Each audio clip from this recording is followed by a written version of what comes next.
पोर्तुगीजांच्या बनगडीत आशिल्लें आमचें गोंय स्वातंत्र्य मेळोवन खूप काळ जालो.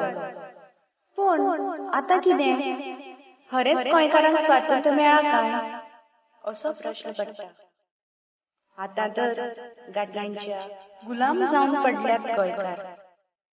तर त्या गुलामगिरीतून भायर काडपाक भांगराळ्या गोंयचो भांगराळो पूत आमकां लाभला.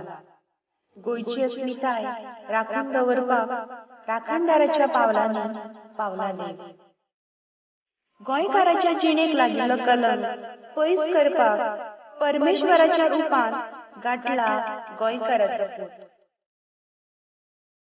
निस्वार्थाचो किडो जसो भांगराळो गळो, भांगय भुंयच्या पोटांत येयलो भांगराळो मनीस. नास्वार्थाचो मनीस सत्याचो घड घडोवपाक आवडटा.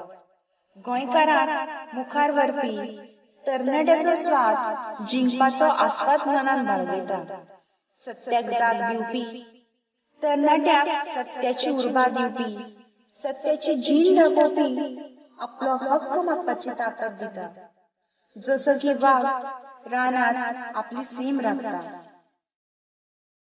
काळखान पडलेल्या गोंयकारांक सत्याची जीण दाखोवपी भांगर चकचकता अशें म्हणटा. अशेंच भांगर आमकां लागला सत्तेच्या वाटेन.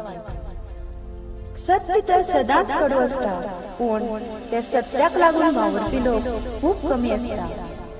सूर्याची किरणां जशी लखलखता तशी सत्याची नखेत्रां त्याच्या दोळ्यांत झळकता.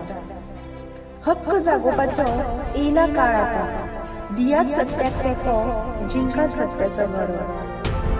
अशें म्हणटात सत्याक सदांच देवाचो आशिर्वाद. अशा सत्याक लागून झटपी मनशांक म्हाजो नमस्कार. आमचें गोंय आमकां जाय.